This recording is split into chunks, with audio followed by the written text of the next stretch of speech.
میرے پیارے ساتھیوں، نیک عمل اس کو کہتے ہیں جس کو اللہ نے نیک کہا ہو، جس کو رسول نے نیک کہا ہو، جس کے اوپر اللہ اور اس کے رسول کی مہر لگی ہو۔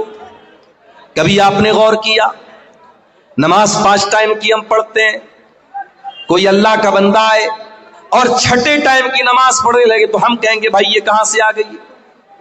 وہ کہے گا میں نماز پڑھ رہا ہوں، کون سی غلط بات ہے؟ تو ہم پوچھیں گے تو نماز پڑھ رہا ہے لیکن اس کی دلیل کیا ہے، اس کا ثبوت کیا ہے؟ شریعت کے نام پہ اور دین کے نام پہ جب کوئی آپ کام کریں گے تو یہ پوچھا جائے گا کہ دلیل کہاں ہے، ثبوت کہاں ہے۔ ہاں جب دنیا کا کوئی کام کریں گے، جب آپ دنیا کی کوئی چیز، کوئی نئی ڈش بنا کے کھائیں گے، کوئی نیا کپڑا پہنیں گے، کوئی نیا کاروبار کریں گے، تب یہ سوال پوچھا جائے گا کہ منع کہاں ہے۔ لیکن جب آپ عبادت سمجھ کر کے اور دین سمجھ کر کے اور ثواب سمجھ کر کے کوئی کام کریں گے تب پوچھا جائے گا کہ یہ ثابت کہاں ہے۔ رجب کی 27 تاریخ آتی ہے، بہت سارے علاقوں میں اس تاریخ کو شب معراج منائی جاتی ہے۔ میرے پاس بھی واٹس ایپ پر میسج آیا، مولانا صاحب آج کی رات کیا کوئی خاص عبادت ہے؟ کیا 27 رجب کو کوئی خاص روزہ رکھنا ہے؟ میں نے کہا اللہ کے بندو، 27 رجب کی تاریخ نبی کے معراج کی تاریخ ہے ایسا سمجھنا بھی بے وقوفی ہے، کیونکہ سیرت نگاروں نے لکھا ہے، علماء نے لکھا ہے، تاریخ لکھنے والوں نے لکھا ہے۔ آپ سیرت کی کوئی بھی معتبر کتاب اٹھائیں، تمام علماء نے لکھا ہے کہ اللہ کے پیارے رسول کو کون سے سال میں معراج ہوئی یہ بھی کنفرم نہیں ہے، کون سے مہینے میں معراج ہوئی یہ بھی کنفرم نہیں ہے۔ نہ سال کنفرم ہے نہ مہینہ کنفرم ہے، اور آپ نے تاریخ متعین کر لی اور اس کی فضیلت بھی بنا ڈالی۔ ربیع الاول کا مہینہ آتا ہے اور 12 ربیع الاول کی تاریخ کو نبی کی پیدائش کا جشن منایا جاتا ہے۔ لوگ سڑکوں پر بڑے بڑے ڈی جے لے کر کے نکلتے ہیں، جوان جوان لڑکیاں سج سور کر کے نکلتی ہیں، نوجوان لڑکے بھی ٹوپی لگا لگا کر کے نکلتے ہیں، جھوم جھوم کر کے نبی کی نعتیں پڑھتے ہیں، اور یہ سمجھ کر کے یہ کام کیا جاتا ہے کہ ہم نبی سے بہت پیار کرنے والے اور نبی سے بہت محبت کرنے والے ہیں۔ یاد رکھو میرے پیارے ساتھیوں، ہم نبی سے جتنا بھی محبت کا دعویٰ کر لے، ہم ابو بکر سے زیادہ تو نبی سے پیار نہیں کرتے، ہم عمر سے زیادہ تو نبی سے پیار نہیں کرتے، عثمان سے زیادہ تو نبی سے محبت نہیں کرتے، ہم علی سے زیادہ تو نبی سے محبت نہیں کر سکتے، ہم صحابہ سے بڑھ کر کے نبی سے پیار نہیں کر سکتے۔ جب صحابہ نے نہ کوئی جلوس نکالا ہے نہ کوئی جشن منایا ہے، ہر سال ربیع الاول آتا رہا، 12 تاریخ آتی رہی، جب صحابہ نے کوئی جشن نہیں منایا، اس کا مطلب کہ یہ جو دین سمجھ کر کے آپ 12 ربیع الاول کو منا رہے ہیں یہ میڈ ان انڈیا ہے، یہ دین میڈ بائی رسول نہیں ہے، میڈ بائی اللہ نہیں ہے، یہ میڈ بائی ہیومن ہے، یہ آپ کے ذریعے بنایا گیا دین ہے، اور جو انسانوں کے ذریعے بنایا گیا دین ہو وہ دین شریعت کے اندر وہ آتھینٹک نہیں ہے، اور شریعت میں اس عمل کو نیک نہیں مانا گیا ہے۔ اسی لیے اللہ فرماتا ہے جس کو اللہ سے ملاقات کرنا ہے فَلْيَعْمَلْ عَمَلًا صَالِحًا، تو وہ جو بھی عمل کرے نیک عمل کرے۔ ایک بات بولوں، اللہ تعالیٰ کے ہاں کوانٹٹی نہیں دیکھی جائے گی، اللہ کیا کوالٹی دیکھی جائے گی۔ کتنا عمل کر کے آئے ہو اللہ کیا یہ نہیں دیکھا جائے، کیا عمل کر کے آئے ہو اللہ کیا یہ دیکھا جائے۔ بہت نماز پڑھ کے آئے لیکن سنت کے خلاف پڑھ کے چلے آئے۔ ابھی آپ بنگلہ دیش کا ایک ویڈیو شاید آپ نے دیکھا ہوگا، ایک مولوی صاحب مائک پر بیٹھے اور اللہ اللہ اللہ کر رہے ہیں، پبلک جھوم رہی ہے، اس کو بھی دین سمجھ کے کیا جا رہا ہے، اس کو بھی شریعت سمجھ کر کے کیا جا رہا ہے۔ یاد رکھو میرے پیارے ساتھیوں، آپ کے عمل کی کوانٹٹی اللہ تعالیٰ کیا نہیں دیکھی جائے گی، آپ کے عمل کی کوالٹی دیکھی جائے گی۔ اسی لیے اللہ تعالیٰ قرآن کے 29ویں پارے میں فرماتا ہے الذی خلق الموت والحیات لیبلوکم ایکم احسن عملا، اللہ نے موت کو پیدا کیا، اللہ نے زندگی کو پیدا کیا تاکہ اللہ تمہارا امتحان لے کہ کون بہتر عمل کرتا ہے، کون اچھا عمل کرتا ہے۔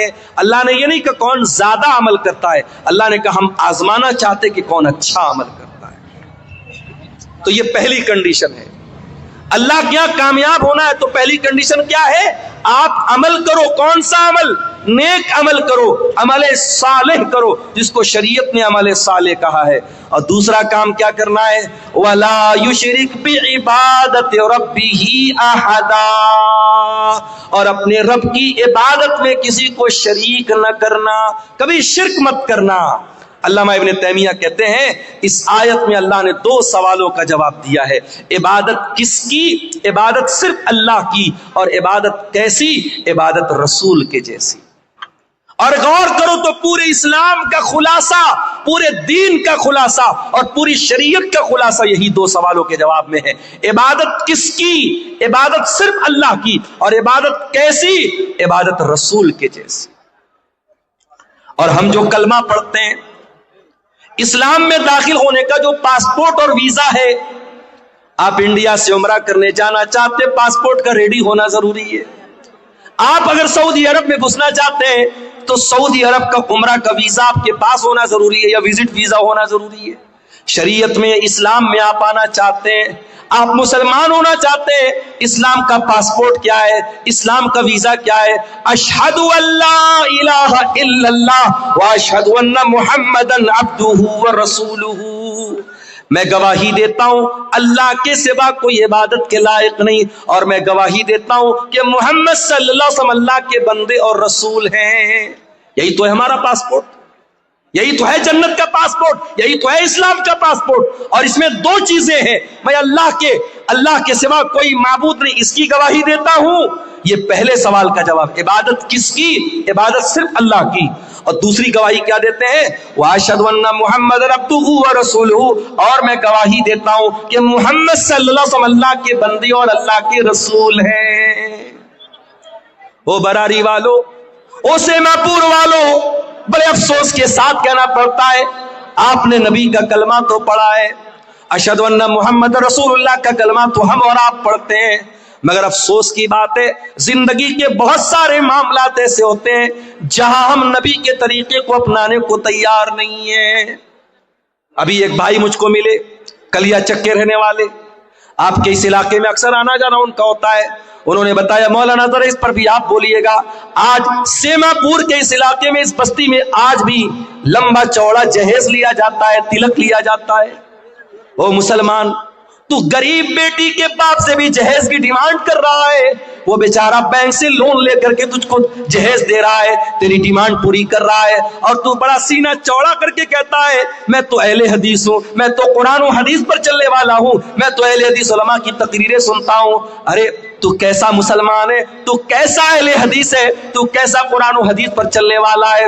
کیا تو نے قرآن کی آیت نہیں پڑھی, لقد کان لکم فی رسول اللہ اسوۃ حسنہ؟ اے مسلمانوں, تمہارے رسول تمہارے لیے نمونہ ہے, اور جب نبی نمونہ ہے تو جس طریقے سے نماز کے لیے نبی نمونہ ہے, روزہ میں نبی نمونہ ہے, حج میں نبی نمونہ ہے, زکوٰۃ میں نبی نمونہ ہے, اسی طریقے سے میرے پیارے بھائیو شادی بیاہ میں بھی نبی نمونہ ہے. نبی نے تو 9 بیویوں کو اکٹھے رکھا نا, نبی نے تو 4 بیٹیوں کی شادی کی نا.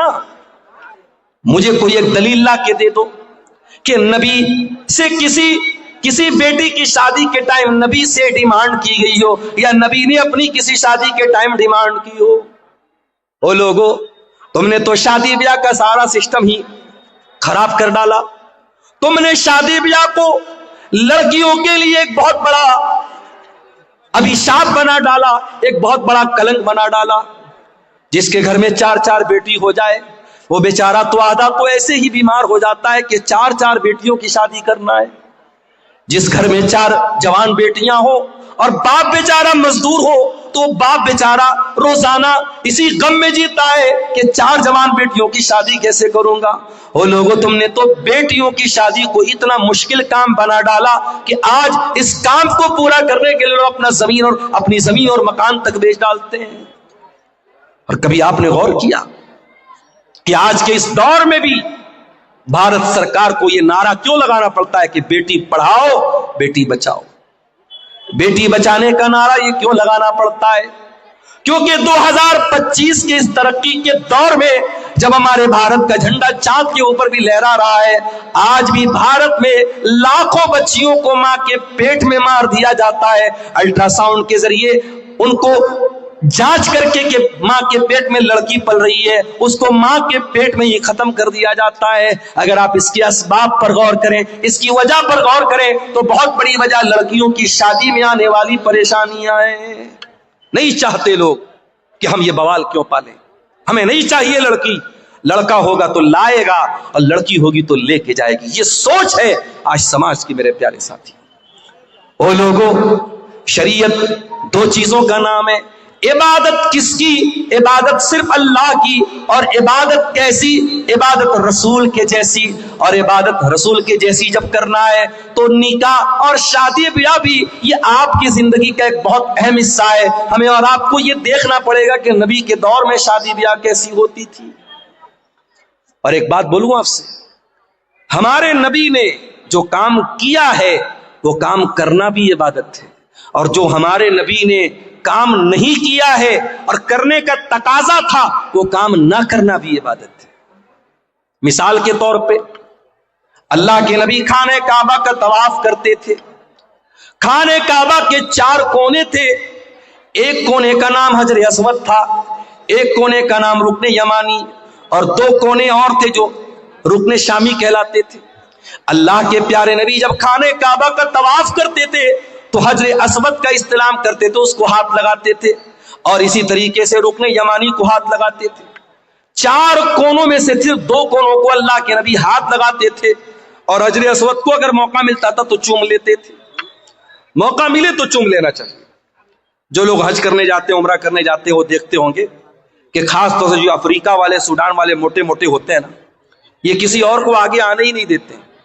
اب انڈیا اور پاکستان کے دبلے پتلے لوگ تو پہلے ان موٹے لوگوں کو دیکھ کے کنارے سے بھائی ہٹ جاؤ ہٹ جاؤ، وہ سب تو ایسا دائیں بائیں کیہنی لگا کہ آپ کو ایسا ماریں گے کہ آپ بے ہوش ہو جائیں گے۔ تو وہاں پر بھی دھکی دھکا ہو رہی ہے۔ یاد رکھو میرے پیارے ساتھیوں، حجر اسود کو چومنا یہ سنت ہے، ضروری نہیں ہے۔ اگر کوئی حج کر لے، عمرہ کر لے، اگر ایک بار بھی اس کو حجر اسود کو چومنے کے یا چھونے کا موقع نہ ملے، اس کے حج اور عمرہ کے ثواب میں کوئی کمی آنے والی نہیں۔ ایک صاحب عمرہ کر کے آئے اپنی اہلیہ کے ساتھ، تو کہنے لگے کہ مولانا میری بیوی کو بڑی شکایت ہے۔ میں نے کہا کیا شکایت ہے؟ بولے وہ کہنے لگی کہ وہ خانہ کعبہ پہ ہم دونوں کا سپنا تھا میاں بیوی کا کہ اپنا ہاتھ رکھ کے ہم سیلفی لیتے۔ اللہ، اب خانہ کعبہ کے پاس بھی یہ نوٹنکی ہو رہی ہے، وہاں پر بھی میاں بیوی دونوں اپنا ہاتھ رکھ کے فوٹو لے رہے ہیں، اور پھر اس کو ڈی پی بنایا جاتا ہے کہ یہ ہم نے یہ کام بہت بڑا کام کر دیا۔ اگر یہ بہت بڑا کام تھا، میاں بیوی کا اپنا ہاتھ خانہ کعبہ کے خلاف پہ رکھنا بہت بڑا کام تھا، میرے نبی نے بھی تو حج کیا تھا، میرے نبی نے بھی تو عمرہ کیا تھا، آپ نے کیوں نہیں اپنی بیویوں کے ساتھ خانہ کعبہ کے خلاف پر ہاتھ رکھا؟ آج افسوس کی بات ہے کہ اس طریقے کی نوٹنکی کے لیے اور اس طریقے کی چوچلے بازی کے لیے لوگ دھکے کھاتے ہیں، عورتوں کی بے حرمتی ہوتی ہے، مردوں سے دھکے کھا کر کے عورتیں وہاں تک جاتی ہیں۔ کوئی ضرورت نہیں ہے میرے پیارے ساتھیوں، نبی نے جو کام کیا ہے وہ کرنا سنت ہے، اور نبی نے جو کام نہیں کیا ہے وہ نہ کرنا سنت ہے۔ نبی نے شادی کی ہے، شادی کرنا بھی سنت ہے۔ اگر آپ شادی کرنے کے قابل ہیں اور شادی نہیں کر رہے ہیں تو یہ بھی غلط بات ہے۔ ہوگا کسی اور مذہب میں یہ سسٹم، شادی مت کرو، دنیا چھوڑ دو، زندگی بھر ننگے رہو۔ اسلام میں ایسا کوئی کانسیپٹ نہیں ہے۔ اللہ کے نبی کے ایک صحابی تھے، ان کا نام تھا عثمان بن مظعون رضی اللہ تعالیٰ عنہ۔ انہوں نے طے کر لیا کہ میں شادی نہیں کروں گا۔ انہوں نے یہاں تک طے کر لیا کہ وہ اپنے آپ کو شادی کے قابل ہی نہیں رکھیں گے، وہ اپنے آپ کو خصی کرا لیں گے، اپنے خوشیوں کو نکلوا ڈالیں گے، اپنے آپ کو شادی کے قابل ہی نہیں چھوڑیں گے۔ انہوں نے ایسا بھی ارادہ کر لیا۔ اللہ کے پیارے نبی کو پتا چلا، آپ نے بلوایا، آپ نے فرمایا یا عثمان، اے عثمان، اتبتغی رہبانیۃ، کیا تم رہبانیت اختیار کرنا چاہتے ہو؟ کیا تم وہ مذہب اختیار کرنا چاہتے ہو جو اللہ کو پسند نہیں، جو رسول کو پسند نہیں؟ اے عثمان، کان کھول کر کے سن لو، میں اللہ کا رسول ہوں، میں نماز بھی پڑھتا ہوں، اور میں رات کو آرام بھی کرتا ہوں، میں روزہ بھی رکھتا ہوں، اور میں کبھی کبھی گیپنگ بھی دیتا ہوں، میں کنٹینیو روزہ نہیں رکھتا ہوں، یعنی نفل روزہ، اور میں نے نکاح بھی کیا ہے، میں نے شادی بھی کی ہے، اور یہی میرا طریقہ ہے، اور جو میرے طریقے سے ہٹ جائے اس کا مجھ سے کوئی تعلق نہیں ہے۔ شادی کرنا یہ میرے نبی کی سنت ہے، بیوی بچوں کو چھوڑ کر دنیا گھومنا یہ میرے نبی نے نہیں سکھایا ہے۔ آپ دنیا کا حق ادا کر ہی نہیں سکتے جب تک آپ اپنی بیوی کا حق ادا نہ کریں، اپنے بچوں کا حق ادا نہ کریں۔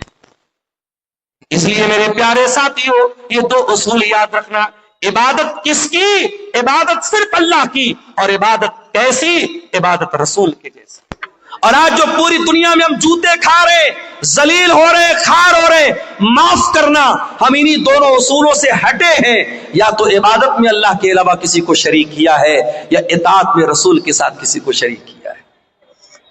آج آپ دیکھ لیں، مسلمان ہندوستان میں پہچانا جاتا ہے اجمیر شریف سے۔ اجمیر شریف سے اس کی پہچان ہوتی ہے کہ خواجہ صاحب کی درگاہ پر چادر چڑھائی جا رہی ہے، پرائم منسٹر کی طرف سے اور راشٹرپتی کی طرف سے چادر چڑھائی جا رہی ہے، اور مسلمان بیچارہ بڑا خوش ہوتا ہے ہماری مزار پہ پرائم منسٹر کی طرف سے چادر آ رہی ہے۔ میں کہتا ہوں میرے پیارے بھائیوں، یہ مزاروں پر چادریں چڑھانا یہ کون سے اسلام کا طریقہ ہے؟ ارے تیری قوم کے کتنے لوگ ننگے سو رہے ہیں، کتنے تیرے قوم کی بچیوں کے تن پر آج ڈھانپنے کو کپڑا نہیں ہے، اور تو اللہ کے ولیوں کے انتقال کے بعد ان کی قبروں پر چادر چڑھا رہا ہے۔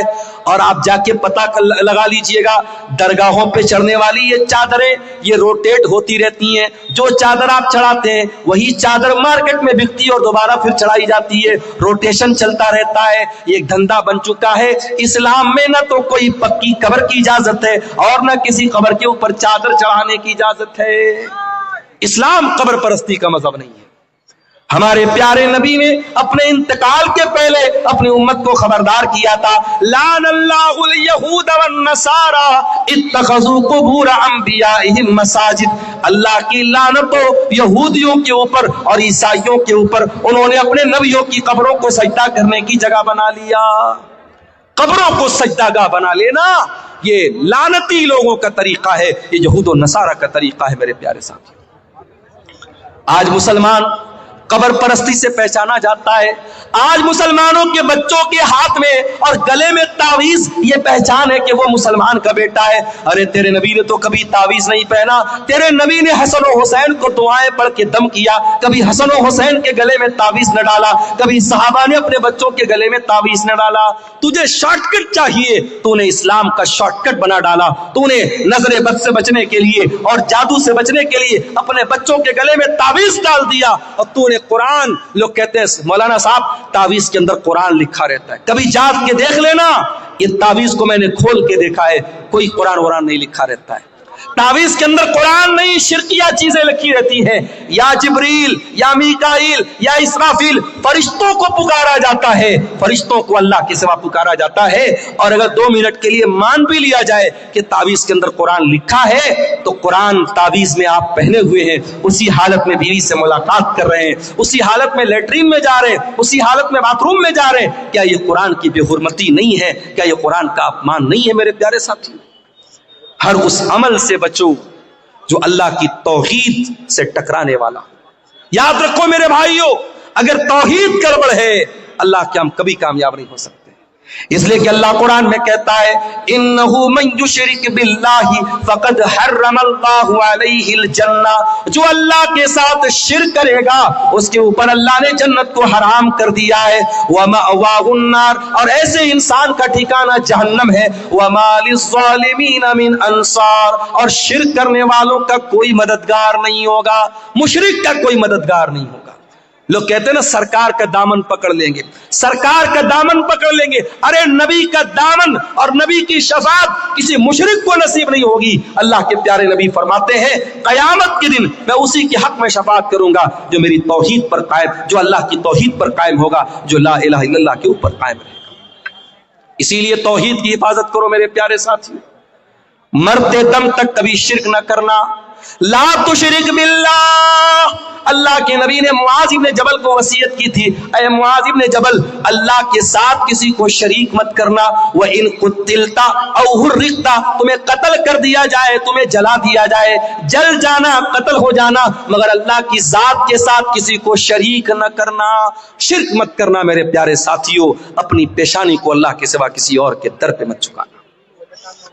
اور یاد رکھو اگر یہ شرک ہو گیا اور بغیر توبہ کیے انسان دنیا سے چلا گیا تو اللہ کیا اس کی معافی نہیں ہے۔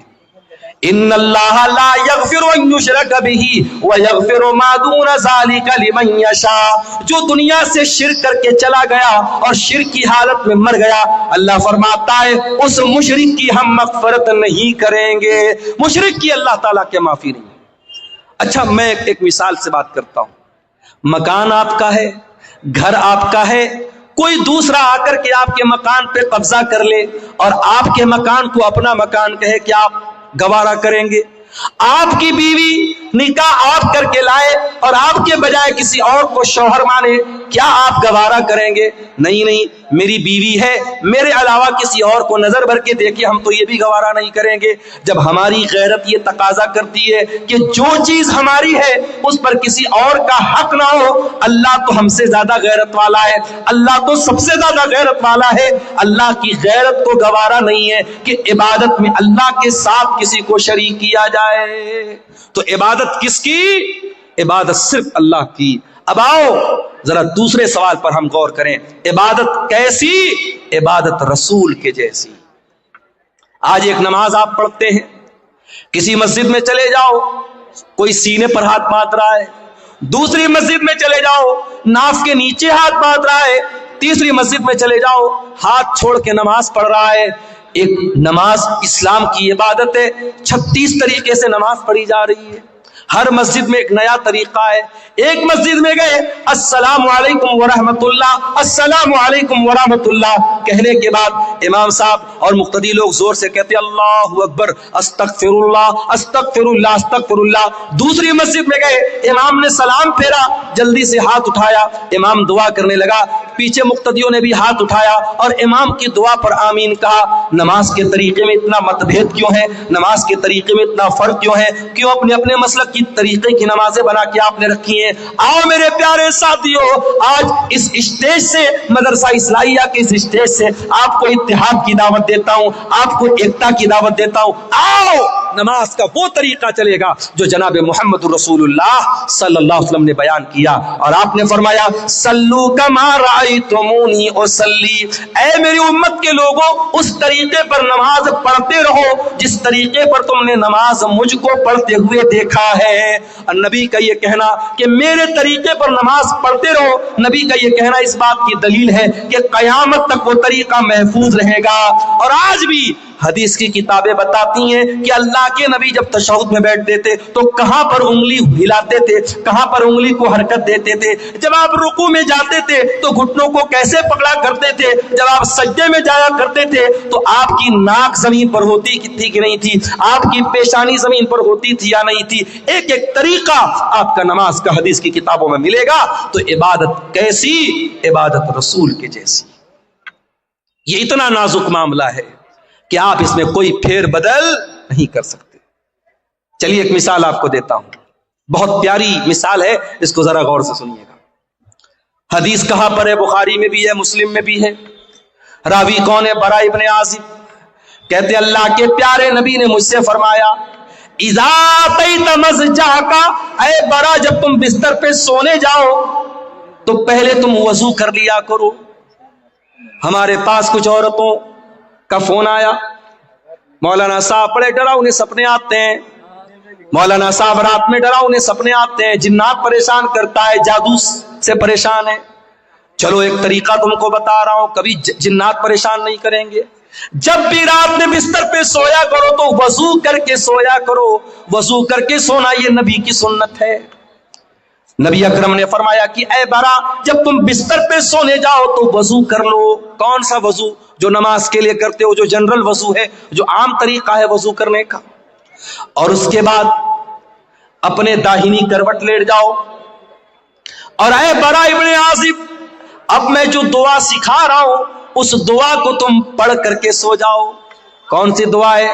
اللہم اسلمت نفسی الیک وفوضت امری الیک والجات ظہری الیک رغبتا ورہبتا الیک لا ملجا ولا منجا منک الا الیک آمنت بکتابک الذی انزلت وبنبیک الذی ارسلت. نبی نے یہ دعا سکھائی. دعا کا مطلب کیا ہوا؟ یہی تو بڑے افسوس کی بات ہے، ہم دعائیں پڑھتے ہیں، دعاؤں کا مطلب بھی جاننے کی کوشش نہیں کرتے.